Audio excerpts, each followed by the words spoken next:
Hey guys, Lord Naren White here, the Holy Ghost of the one true God, back with you with the next video in my series reading, The Call of the Wild by Jack London. Without further ado, returning to The Call of the Wild, as read by Lord Naren White.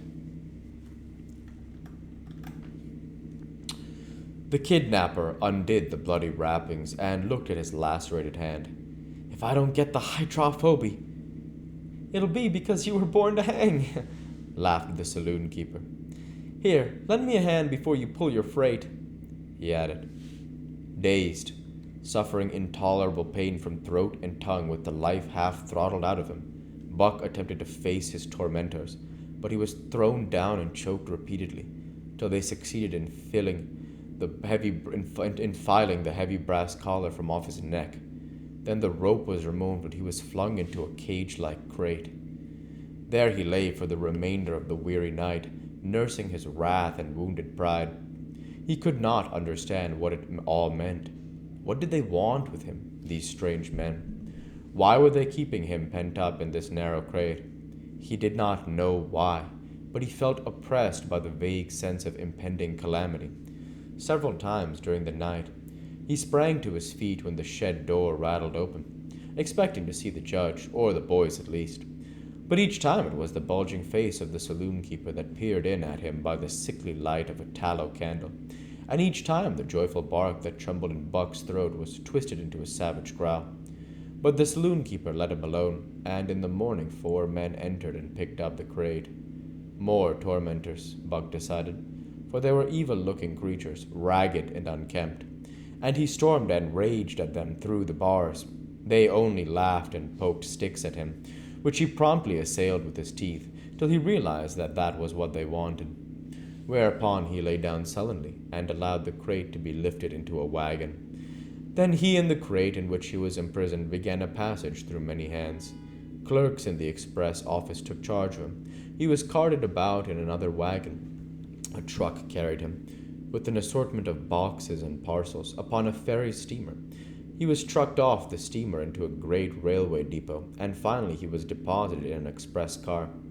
For 2 days and nights this express car was dragged along at the tail of shrieking locomotives, and for 2 days and nights Buck neither ate nor drank.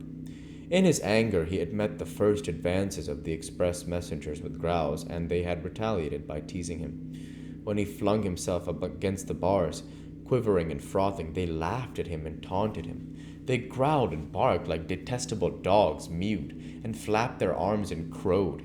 It was all very silly, he knew, but therefore the more outrage to his dignity, and the anger waxed and waxed.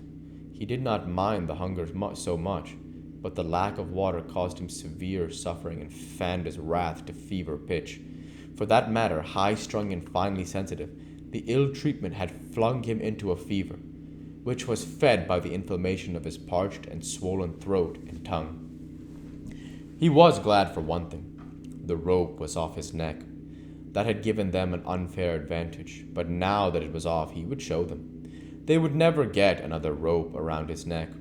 Upon that he was resolved. For 2 days and nights he neither ate nor drank, and during those 2 days and nights of torment, he accumulated a fund of wrath that boded ill for whoever first fell foul of him.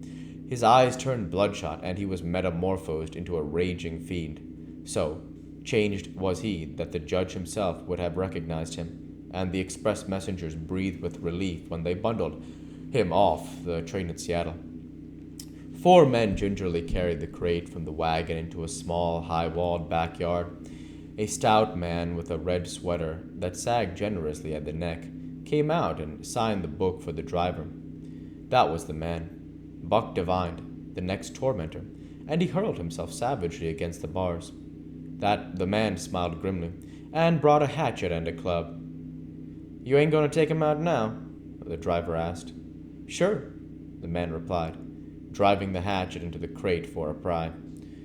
There was an instantaneous scattering of the 4 men who had carried it in, and from safe perches on top the wall, they prepared to watch the performance.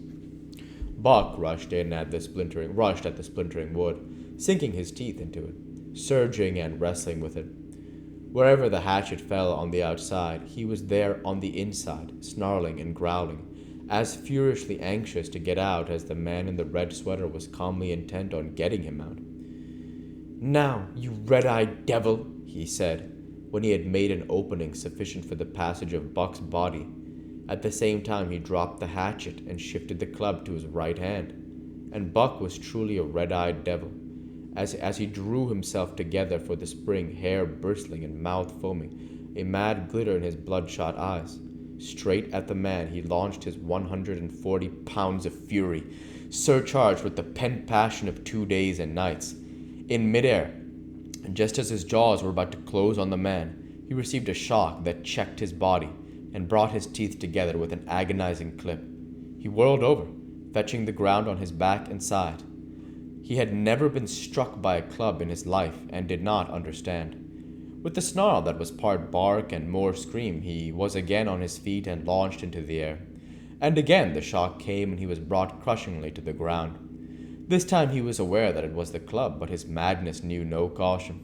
A dozen times he charged, and as often the club broke the charge and smashed him down.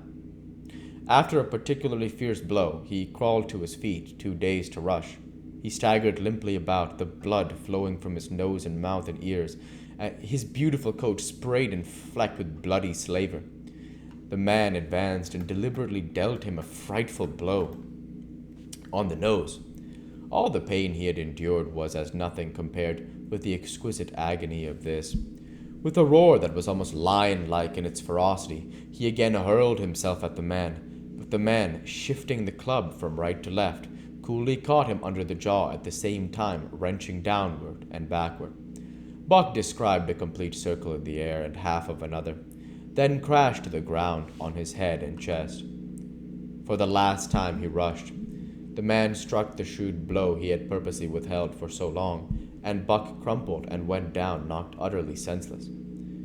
"He's no slouch at dog breaking, that's what I say," one of the men on the wall cried enthusiastically. "Druther break causes any day, and twice on Sundays," was the reply of the driver, as he climbed on the wagon and started the horses. Buck's senses came back to him, but not his strength. He lay where he had fallen, and from there he watched the man in the red sweater. "Answers to the name of Buck," the man soliloquized, quoting from the saloon-keeper's letter which had announced the consignment of the crate and contents. "Well, Buck, my boy," he went on in a genial voice, "we've had our little ruction, and the best thing we can do is to let it go at that. You've learned your place, and I know mine. Be a good dog, and all will go well, and the goose hang high. Be a bad dog, and I'll will the stuffing out of you understand?" As he spoke, he fearlessly patted the head he had so mercilessly pounded, and though Buck's hair involuntarily bristled at the touch of the hand, he endured it without protest. When the man brought him water, he drank eagerly, and later bolted a generous meal of raw meat, chunk by chunk, from the man's hand. He was beaten, he knew that, but he was not broken. He saw once for all that he stood no chance against a man with a club. He had learned the lesson, and in all his life he never forgot it. That club was a revelation. It was his introduction to the reign of primitive law, and he met the introduction halfway. The facts of life took on a fiercer aspect, and while he faced the aspect uncode, he faced it with all the latent cunning of his nature aroused. As the days went by, other dogs came in crates and at the end of the ropes, some docilely and some raging and roaring as he had come, and, one and all, he watched them pass under the dominion of the man in the red sweater. Again and again he looked at each brutal performance. The lesson was driven home to Buck. A man with the club was a lawgiver, a master to be obeyed, though not necessarily conciliated. Of this last, Buck was never guilty, though he did see beaten dogs that fawned upon the man and wagged their tails and licked his hand. Also, he saw one dog that would neither conciliate nor obey, finally killed in the struggle for mastery.